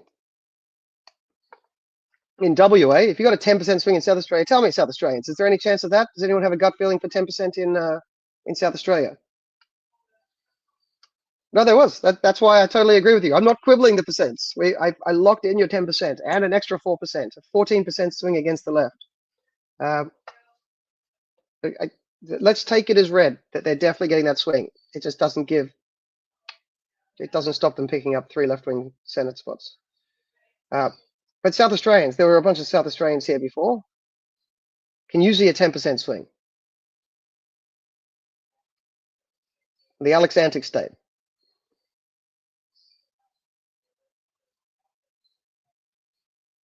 Will the minor left vote shift to the minor right because they are pro-war? Look, keep in mind, the minor left vote is primarily made up of, well, there's three groups. There's the old Reason Sex Party crowd, who may be civil libertarian. They may be a bit anti-war, but I think they pride themselves a lot more on just hating the fasci boys, right? They are really, Fiona Patton would not want to coordinate with the right. Then you've got the animal justice group, and they're just voting vegan. I mean, if it's so their preferences will go straight to the Greens. They're not going to switch to a party because it's pro-peace if you are having a cheeseburger. And then there's cannabis, and realistically, most people vote cannabis at the last second without thinking about it. They don't have a deep thinking, deep-seated base in the country. They have a lot of people who show up, giggle to themselves, stare at the ballot paper, and just tick the cannabis leaf. So yeah, a bunch of those people are probably pro-peace, but I suspect they would just tick the cannabis box still. I think the cannabis vote's still going up in Australia. I'd like to see it go up enough to knock the Greens out. I don't think we're there yet. We should keep an eye out for that. But no, I don't see enough of the minor left vote shifting to the minor right on that. It's probably more Liberal Labor voters who decide they are pro-peace who would actually be willing to go, tell you what, this is the point where I'm going to part ways with my major party. Or perhaps if there are any old Greenies that were Greenies because they were civil libertarians. But these days, people just vote Green because they're sort of hard left-wing. I mean, we don't really have to explain to people that much anymore that the Greens are watermelons, green on the outside, red on the inside. Everyone kind of knows that you vote Green because you want to vote for the most left-wing party you can find that doesn't have the word socialist in it. So I suspect that sort of left is quite comfortable with war these days. So going back to the South Australian question, you think there'll be something in SA? I love the specificity. I don't know how to plug that in. Let me try that. I think there'll be something. All right, let's try that. Didn't work. Sorry. No value. I get no value out of your something. So, well, because some people want to legalize cannabis, but more to the point, the nature of their vote is they don't campaign, right? So, and they get a big Senate vote and not much of a House vote, which suggests that they get like low information voters that just want to vote against the majors. And lots of people are like that. They walk in and go, screw the majors. I just don't like politics. I'm not rewarding anyone I've heard of before. And they walk in, and on the Senate ballot, they see legalized cannabis, and they think, every party on this ballot that I've heard of, I don't like them. Sure, legalizing cannabis, that's a fine idea. They don't offend me. Like, that is harmless. I get to vote for someone who doesn't make me throw up in my mouth when I think about them as a party. I suspect that's the instinct. They've just got this harmless vibe. Harmless, yeah, and people like weed as well. That's the other point. But a harmless vibe. Where would the Xenophon vote go? That's a good point. All right, so I've got the Xenophon vote just going down 2%. So last time, I got about 3.5% was just bundled together in unendorsed. And as I put in brackets here, that's mostly Xenophon. So 3.5 to Xenophon, which I put in the other column, which is why South Australia is the only one with a really significant other. I just had that going down too. I had that mostly going to One Nation. Well, One Nation's polling quite well in South Australia, and I suspect part of that is that South Australia's always had this kind of looking for the quirky outsider. So they used to be the heartland of the Democrats, and then it was Xenophon territory. And now I believe One Nation is doing quite well in the polls in South Australia. So I just gave One Nation quite a big boost and a big chunk of that. So it could be more.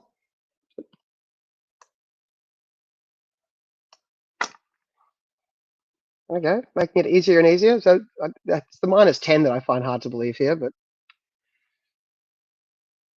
that's -8, and that was -1. That's a 6. That's a very good race. Imagine that, 10% versus 10% versus 11% versus 10%, all racing for 3 spots. One of them going to miss out, and then it would come down to minor right and minor left preferences, which would go where? Minor left preferences flow well. Minor right preferences don't, which makes me think One Nation or the Liberals would miss out.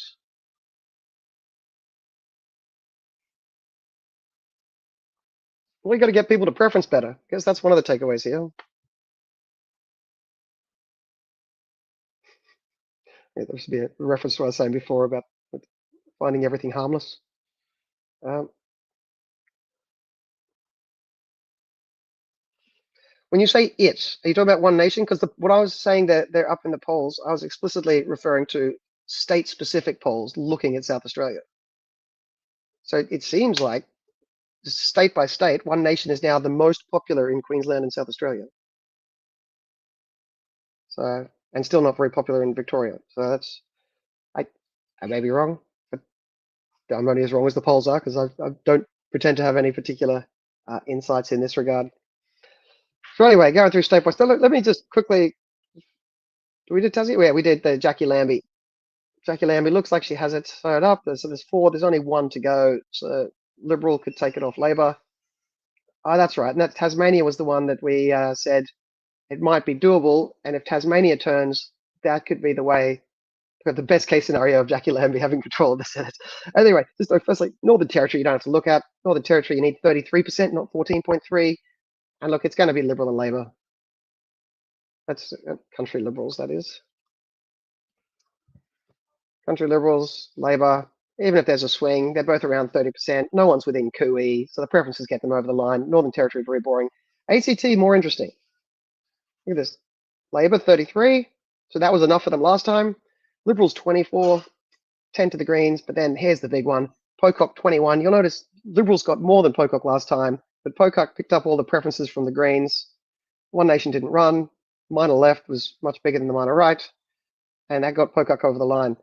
This time around, I think there's going to be a swing to Pocock, but also a swing to the Liberals, and all of it coming at the expense of Labor. So these numbers could easily be wrong, but if there's a near 10% swing against Labor, half to Pocock, half to the Liberals, my read of this means it's the Liberals and Pocock that get in.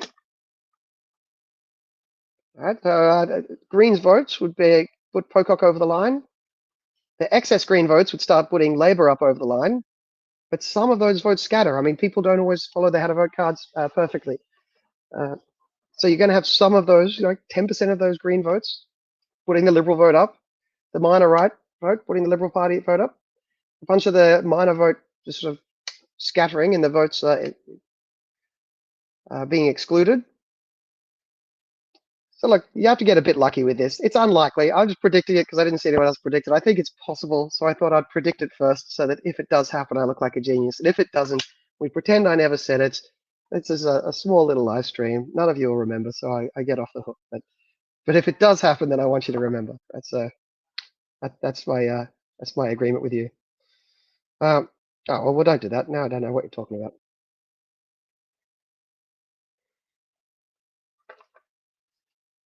Well, that's what I'm here for, Clinton.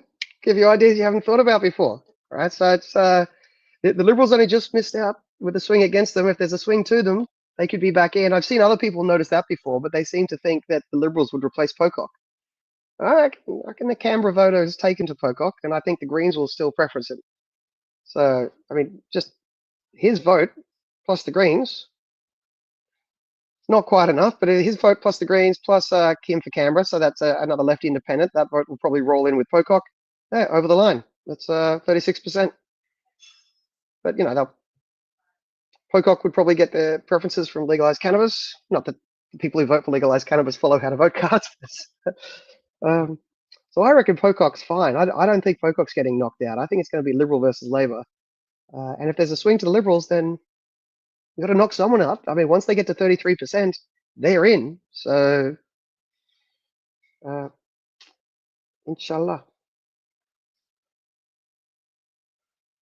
Wow. I would argue that's true for a hell of a lot of politicians. That's not only true for Pocock. Although, I mean, with these numbers come out, let's go back to the scoreboard here, the prediction.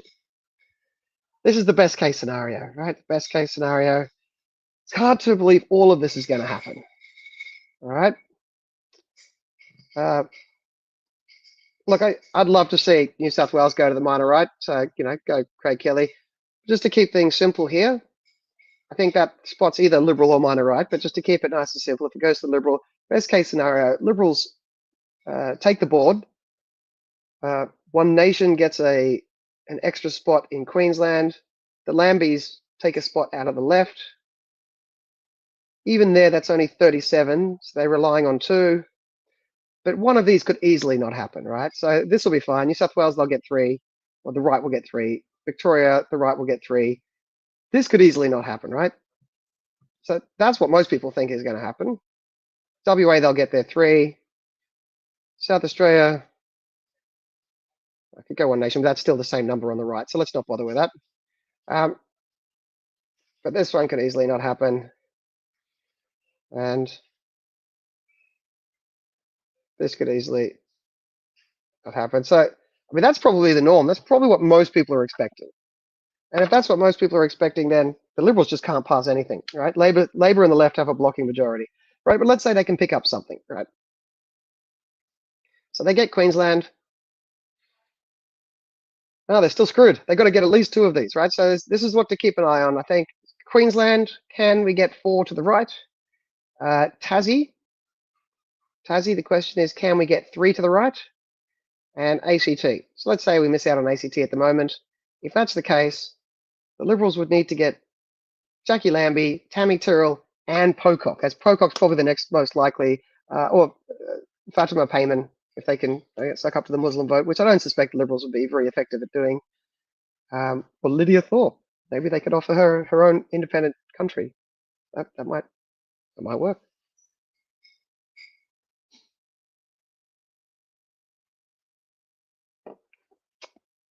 Excuse me.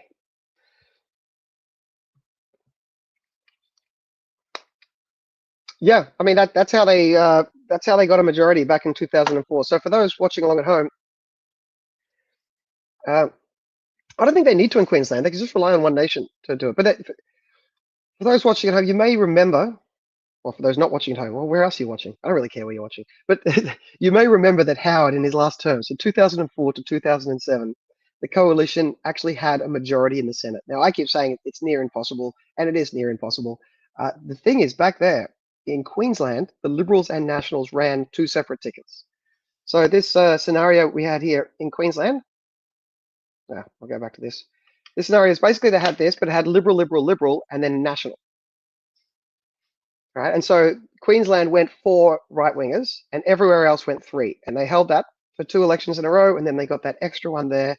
And so for 2004 to 2007, the Liberals actually had 39 votes. Liberal and National combined had 39 votes. That's not doable with the LNP having merged in Queensland, right? So to get it as 1 ticket, you need 43%, right? So you saw all those numbers before. So 43%. They got 36, nowhere near 43. They got 32, nowhere near 43. They got 35, nowhere near 43. They got 32, nowhere near 43. You see, again. Now, but 43 only gets you 3 seats. If you want to get 4 seats, you need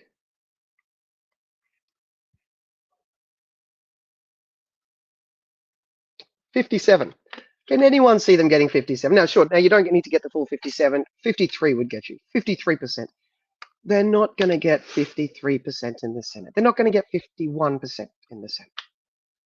Right? They're not going to get 50% in the Senate. So 50% could do it. But look at these Senate numbers.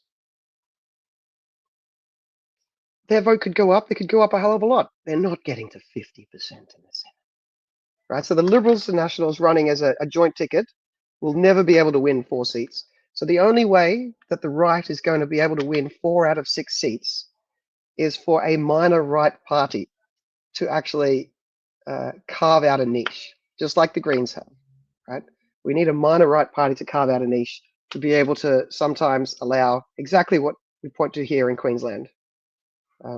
This thing, Liberal, One Nation, or what they did back to us in WA last time.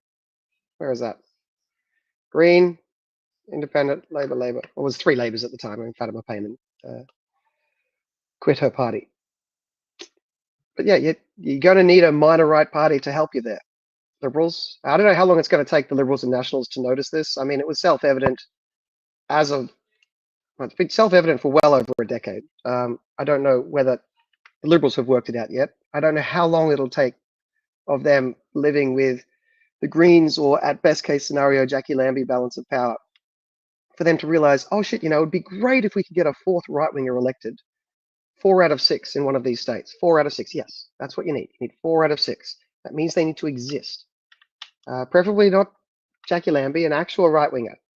And once they realize that, I think it's going to significantly change their attitude to minor right parties. They might decide that it's actually worth talking to Pauline Hanson or Craig Kelly or the One Nation or the Libertarians or UAP or whatever Clive's calling himself by then.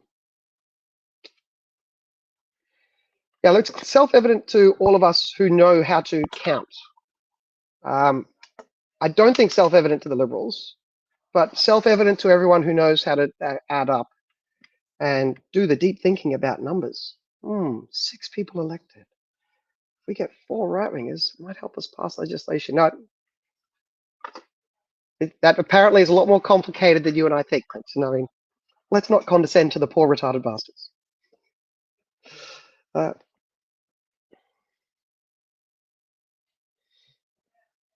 I don't expect minor parties to become major. I mean, the system's rigged. Yeah, all systems are rigged.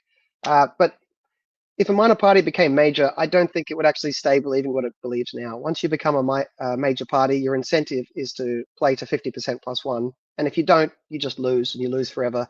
And everyone who's a part of your party quits, or you get taken over by the pollsters and the backroom boffins who work out how to get 50% plus 1.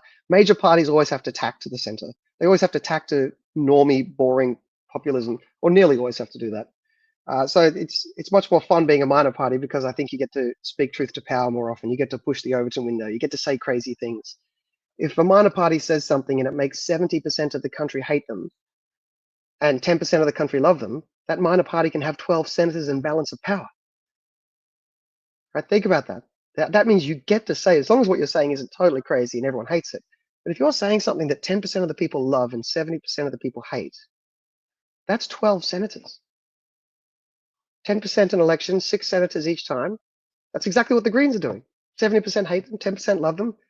They get 10% of the vote. They get 12 senators. So, and they get to speak their mind. I mean, I disagree with what they're saying, but I think the Greens have the right strategy. That's the way you can push politics. Speak bluntly, shift the Overton window, have the other parties follow you. And it's a bit easier to put your head on the pillow at night, knowing that you still have a soul, because you're able to say, relatively speaking, much more what you believe in. Touche. You'll get there. Anyway, this has gone well over an hour, so I've just been enjoying the banter. All right, well, let's see how we can make that happen before we go. So firstly, we have to give that minor right spot back to, oh no. What am I doing? That's the wrong one. All right, so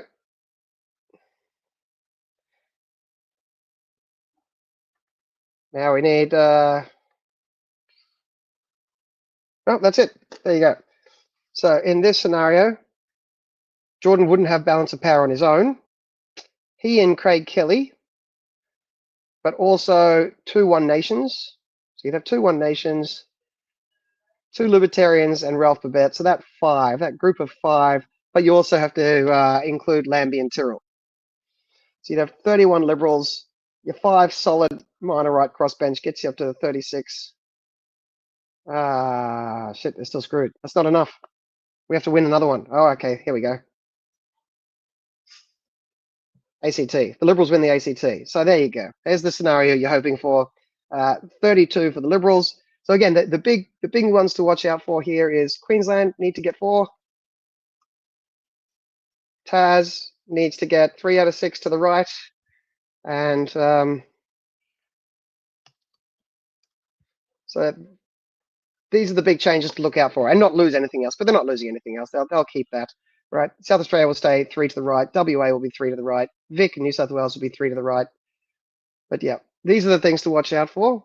And the Libs need to get all of those to have a Senate with even a hope of passing anything. But in that Senate, then If you had the Libs on board and you have Lambie and Tyrrell, then they would need the good crossbench, the two One Nation, the two in this scenario, Libertarians, Jordan Ditloff and Craig Kelly and Ralph Babette, and that group of 5 would be able to block anything stupid, as long as they had the backing of Jackie Lambie, would be able to then pass other legislation. I know we have to beg, borrow, and steal some other extra. What can we do here? All right, there we go. Screw it. I'm giving South Australia another seat. If they could find some way, a 10% swing against Labor in South Australia, so you get 3 Liberals plus a One Nation, that's 4 out of 6 there. If this happens, you don't need Jackie Lambie. You still need Tammy Tyrrell. And maybe Tammy Tyrrell could team up with One Nation, the Libertarians, and UAP, make a block of 6, or make a block of 7 in this instance. And that would be a good crossbench. This is what we finally found what it is we were hoping for. A situation where the good guys could have balance of power. But I got to say, I don't see how South Australia gets to 4 out of 6 to the right. Well, who knows? I've been wrong before. It was a Tuesday. It was very stressful, but it could happen again.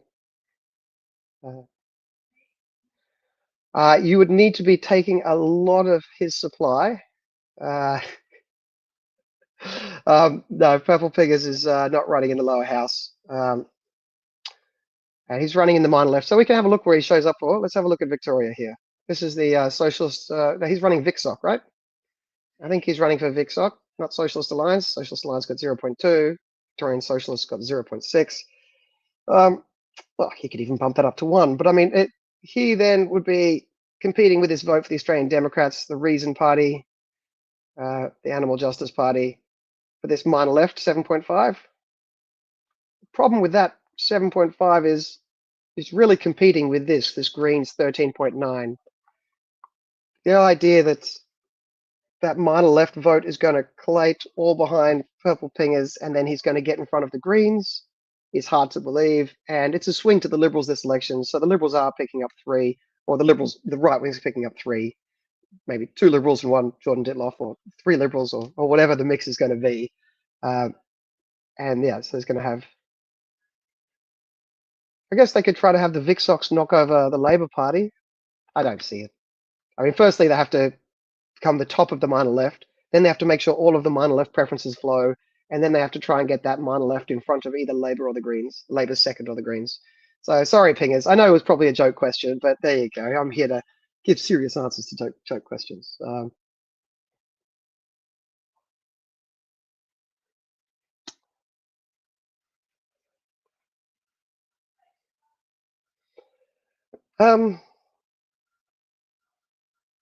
Yeah, I think I would trust Babette most of the time to block stupid shit. I don't know if I'd, always trust him to babysit my kids, but it seems like he's a bit left field sometimes. But I think I'd trust him to consistently vote against the government doing new shit. Like, I think Babbitt has good instincts on that. I'm not sure about all of his political instincts, but I think his policy instincts are generally speaking on point. So I'd feel pretty comfortable. I mean, realistically, the UAP, I'm not sure where that's going. Clive can't spend money anymore. The trumpets thing, I find, is a bit of an odd deviation. Babette should just join the Libertarians. I mean, that's the most obvious place for him. The way he talks about you don't trust the government, slash the government down to size.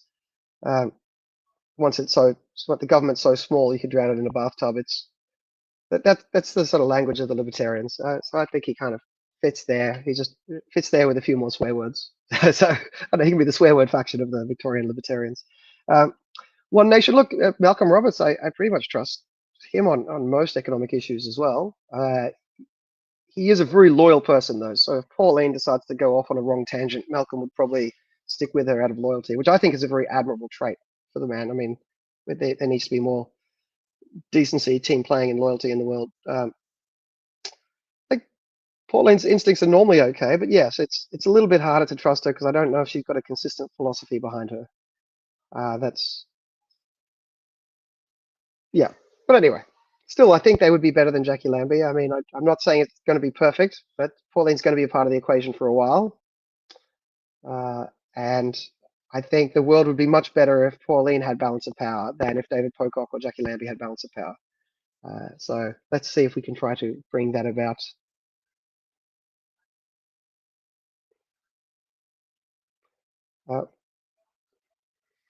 Well, same answer to everything I said before. It's roughly the same scenario. I mean, in Queensland, firstly, he's running for the Senate, so he's not going to be Prime Minister from the Senate. He's only running realistically with one person with a chance to win. So if you've got one person, you're not going to be Prime Minister. But let's have a look. In Queensland, to get Rennick up, you're talking about the minor right. So you see it, they're competing, right? If you look at this, these people are racing for the last 3 spots. And I've got likely to go to the Liberals, the Greens, and One Nation. This is with a 5% swing, which I don't think is going to happen, right? So I think Labor may end up taking this last spot from the Liberals. But you're talking about here, could the minor right take one of these spots? Yeah, 9.8 is pretty good. Firstly, is 9.8 going to happen? That was with a 4.2% UAP vote. And Campbell Newman running for the Liberal Democrats, getting 2.5%. So Jared Rennick first has to beat those, has to beat the UAP, beat the Libertarians, then he has to pick up all their preferences. And if those preferences flow tightly enough, and he gets close to this 9.8, then that has to be enough to beat out One Nation and the Liberals after you allocate preferences. It's possible. There's a path. As I said before, that this is what that path would look like. You'd still have One Nation there probably, and you could potentially have Jared Rennick there. So now we're starting to just put in the dream scenario. So who else do we want? Tell me who you want elected. We'll see. We've put it in. So this is Craig Kelly, Jordan Ditloff, Jared Rennick, Malcolm Roberts. They're all in there. Whoever the One Nation person is in South Australia. I don't think they're getting it in WA.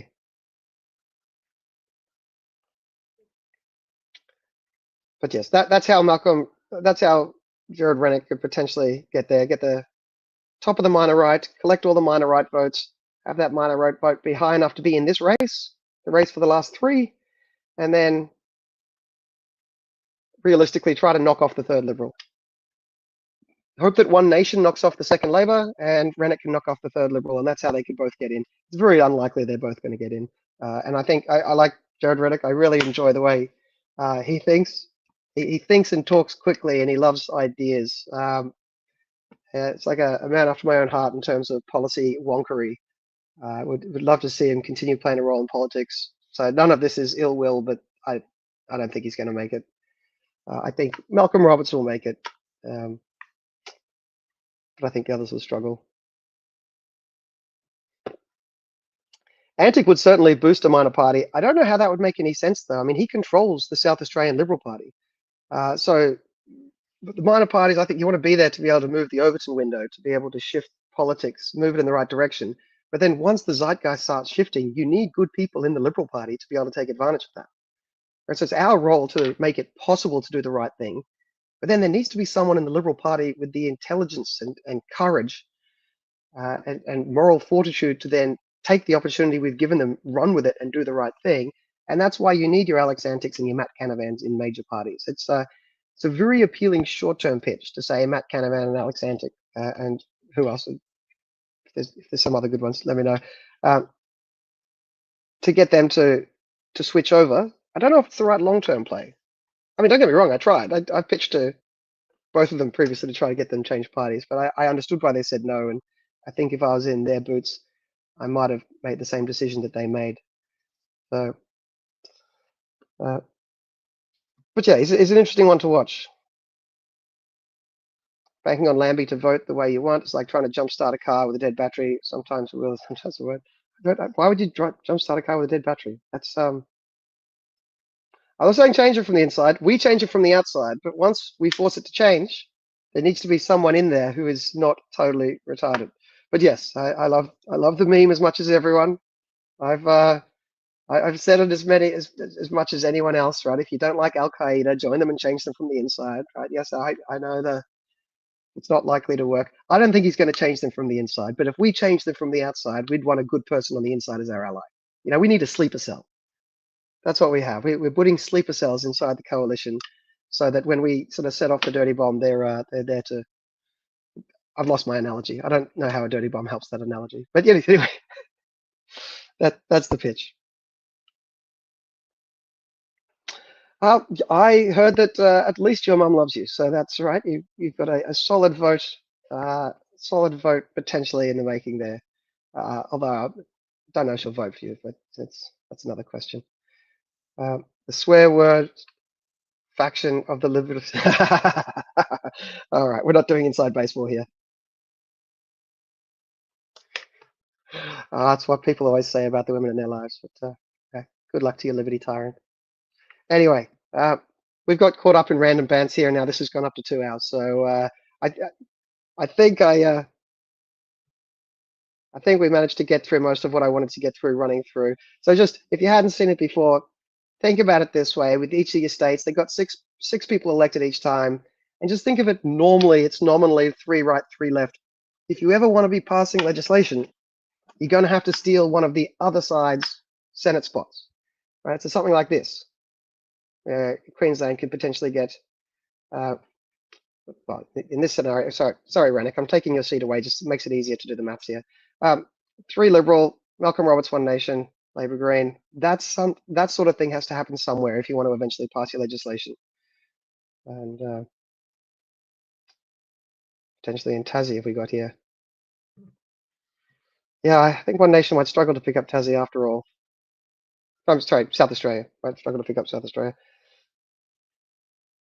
So think of it this way: 3 left wing seats, 3 right wing seats, and where you can steal. So you're either got the minor right competing with your Liberals, who's going to pick up the 3rd right wing seat, or you've got, can one of those right wing parties steal a left wing seat, or as happened last time, can one of these left wing parties steal a right wing seat? So that's the way to think of it. And then the other takeaway from this to keep in mind, which I don't think, it doesn't seem like anyone from the talking boffins on mainstream news have cottoned onto this yet, but in most of the scenarios we've looked at here, sorry, Jordan, I hope you win, but I'm not plugging that in as my estimate at the moment. Most of the boffins haven't really picked up on the fact that Dutton is not going to be able to pass legislation.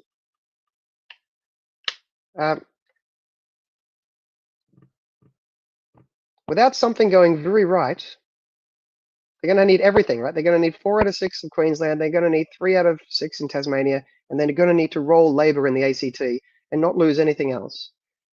If they do that, and only if they do that, would they be able to pass legislation only with the support of Jackie Lambie.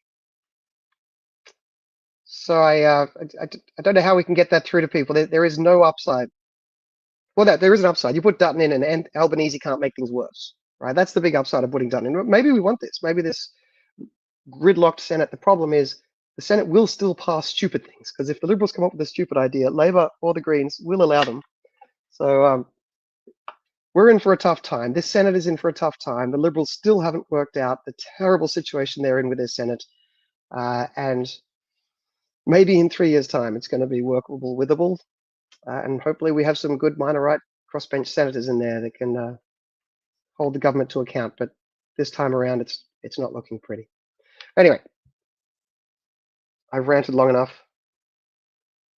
It has gone for long enough, and I've been forcing you to stare at my beautifully ugly Excel spreadsheet for long enough.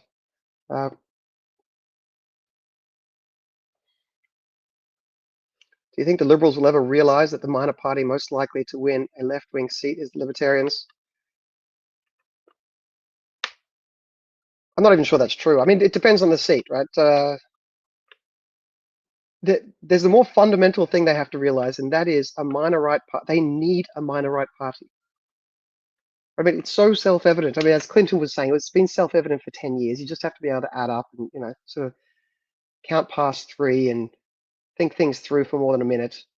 So it's a very obvious truism of our political system that they need a minor right party to be able, if they're ever going to pass legislation. I don't think they've worked that part out yet. They're still just instinctively hostile to all the minor right parties. And I think the Libertarians make a lot of sense to be their sort of partner of choice in the minor right. Of course, I'm saying that with some bias, as a lot of people watching would know. I've got a history with the Libertarians. I'm not here on a Libertarian podcast. I'm here at I don't know which, there's an ATA banner somewhere up there. I'm here with the Australian Taxpayers Alliance. That's the hat I have on now. That's what the front. We're doing live streams twice a week. Tune in 8:30 Sydney time, Monday and Thursday. Normally me and Brian talking banter, begging you to join the ATA, taxpayers.org.au. Go join up, sign up. Liberty Tyrant did it, so he's going to get him on stage to come and embarrass himself. Clinton, go to taxpayers.org.au. Join, become a member. It's only a couple of bucks a month, Clinton. Come on, do it. Melissa, you too. Go on, everyone, join. But that's the pitch. But notwithstanding the fact that I'm here with an ATA hat on, many of you would know that I've got a history with the Libertarians. I think that makes a lot of sense for the Liberals to do. I've seen no evidence yet that the Liberals understand that. I mean, if they decided that they were going to pick a different minor party, at least I'd understand that, but they don't seem to recognize they need any minor party. So I don't know. We will. There are libertarian podcasts. Check out Collectivitis, run by the Victorian guys. Collectivitis. Just put that into X or YouTube, and you'll find them. And there are other libertarian podcasts. And realistically, I still speak libertarian when I'm here. Just because I'm wearing the ATA hat doesn't mean my philosophy changes.